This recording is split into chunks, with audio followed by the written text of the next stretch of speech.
Hey, this is Boomy. And this is Segan, and today's Hero Spotlight is a fictional character that's captured the imagination of children all over the world. She first was in a book, then jumped to movies, radio plays, theme parks, board games, video games, and you can even follow her reference out of the Matrix. That's right. We're talking about the curious, the hungry, the thirsty, the hero of Wonderland, Alice.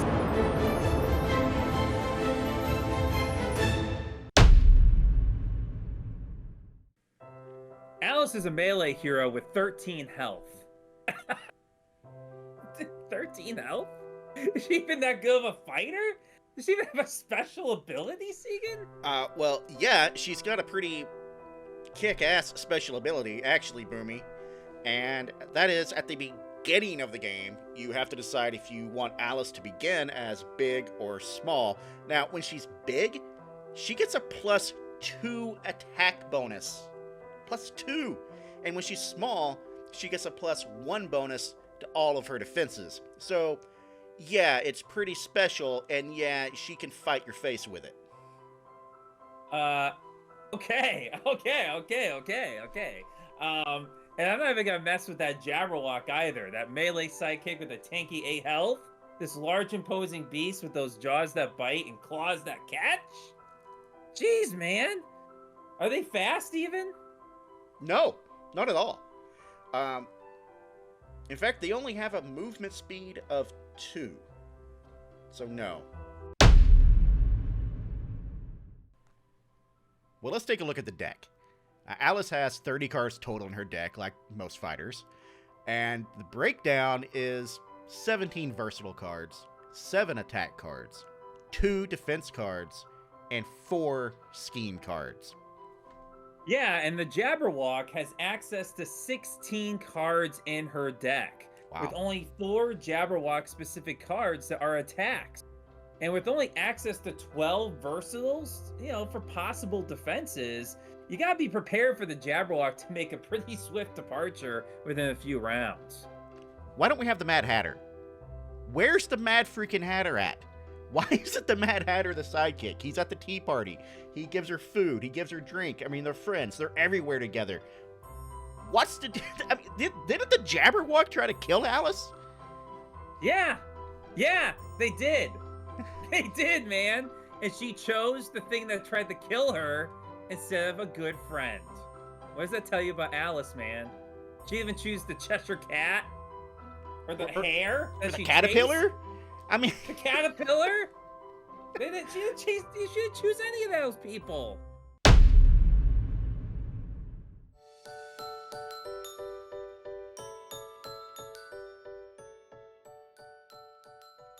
Welcome back to Unmatched University. This is your professor, Boomy. And for today's lesson, we're going to be looking into Alice and her playstyle. The first lesson that we have to look into is her size change. Especially at the start of the game, when do you decide to go big or small? First, look into your opponent. Are they melee or ranged? If they're ranged, you might want to be small because they're probably going to be able to attack you before you can attack them. Also, if you go first or second on the map, or even in 4-player games, third or fourth, you're probably going to be determining about if you want to be big or small. And also, the cards in your hand are also going to impact what you start the game as. But during the game, you're going to want to make sure to change your size based on certain situations. You got a lot of those damage dealing cards, and you might have a good amount of health left over. Be big, because you can smash into people's faces, but as well as you're going to take a beating because your defenses are going to be lower. But if you want to be small, you should probably do that if you have fewer cards in your hand or more defense cards, and you have low health. Because you're going to deter many threats, and you're going to be able to block that one additional damage, which could be the difference between life and death. So keep that in mind for size change. The next lesson I'm going to teach you guys is about the Jabberwock themselves. The Jabberwock is your offensive pressure on the board. Jaws that bite and claws that catch are great attack cards against heroes, but can possibly deal damage to Alice. So just be mindful about the placement of the Jabberwock. If they're too close to Alice, just be mindful of those jaws that bite, because they might be so vicious they might not even know who they're biting. And then also just make sure that, Alice may need to take some hits for the Jabberwock to maintain him on the board. He's a very useful ally to have because he can block choke points. He could be able to try to help you pin targets. So having an additional person on the board is so important, and the Jabberwock does that for you. And also just think about it. You have 8 strong attack cards, including the Manxome Foe and Momentous Shift with the Jabberwock. So make sure to use those versatile cards as well to be able to, up the ante a little bit with the Jabberwock. So let's go on to the next lesson, which is about positioning. Positioning for Alice is important due to her size change. You can use that awesome defense card, Looking Glass, to get out of tough situations such as pins. But everyone puts Alice in the corner. Get her out. All right, position Jabberwock along choke points, as well as put them right next to her to try to block the opponent from being able to get to her. Make sure you have multiple access points away from certain parts of the battle. And always, Alice's 2 movement is going to be a concern. So try to stay within a few spaces of your opponent. Try to stay near the middle of the map. But you do have a lot of movement on the cards that you have, like I'm late, Mad as a Hatter, and a few others. So make sure to utilize that movement to your advantage to try to position yourself up for an attack on your next turn, or just to try to get away so your opponent can't get 2 attacks on you. All of that stuff are viable strategies with Alice.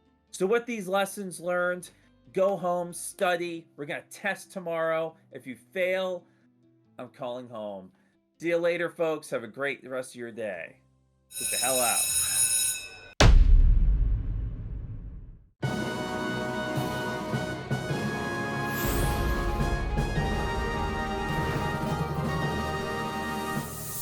Welcome to the BS Awards, where every award matters. They do not. So let's not waste any more time, and welcome to the stage, Segan! Yes, right. Thank you, Boomy. I am here to present the award for Best Attack, and the winner is Snicker Snack.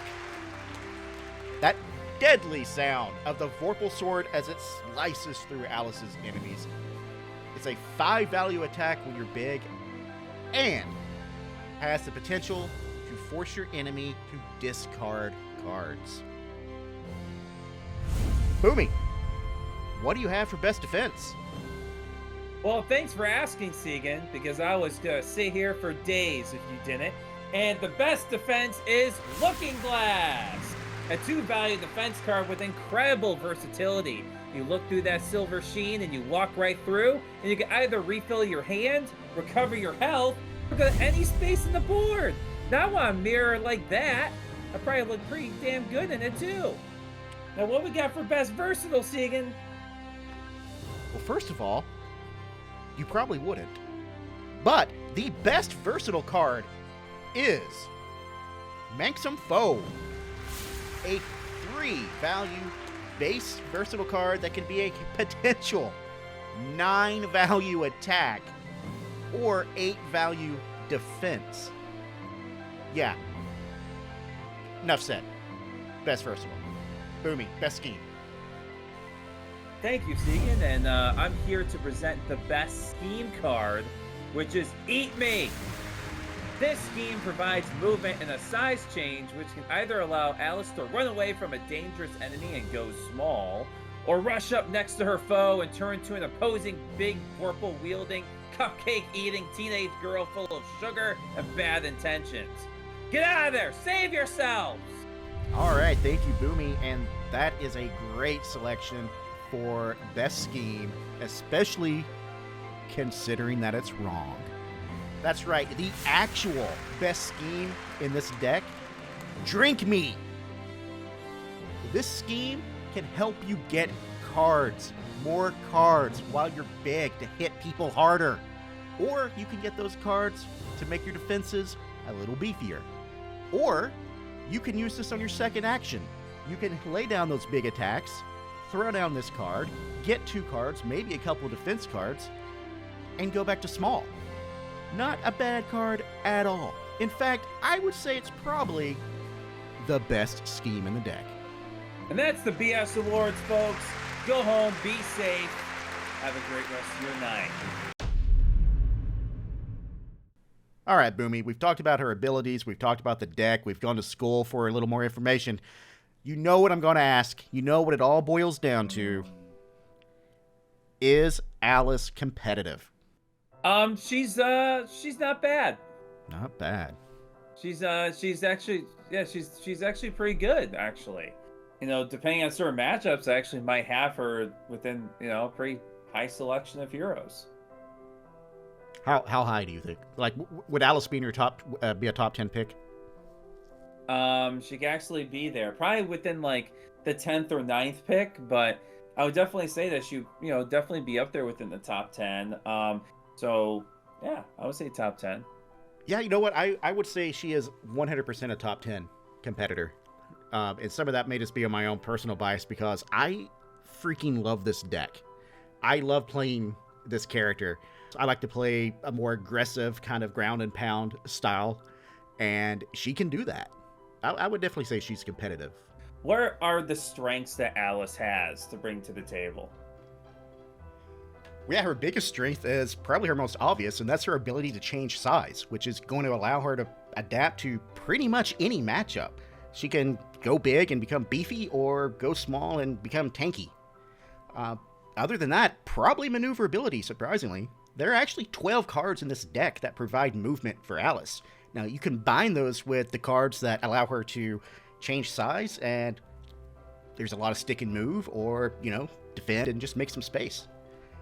But what about weaknesses, Boomy? The weaknesses. Well, the one weakness she has is the Jabberwock themselves. The big Jabberwock is incredibly defensive in Alice's deck and may take away cards from the Hero of Wonderland for themselves to stay on the board. The Jabberwock is an easy target for your enemy to eliminate and lower your presence on the board, and also it's going to allow Alice to get easily surrounded by her opponents. She also has very low health and defenses. Her 13 health is incredibly low, and she doesn't have many high defense cards, which doesn't allow you to have many options to take a lot of damage. Being small at the right time is very important, but with the potential to have your size changes be canceled, can leave a big Alice vulnerable to some mighty swings. So in conclusion, Alice is the Hero of Wonderland, a storybook character of legend that sparked the curiosity in all of us to go down the rabbit hole. In Unmatched, she's a versatile adversary with a wild and manic sidekick that, if she doesn't play her cards right, might find herself without a head.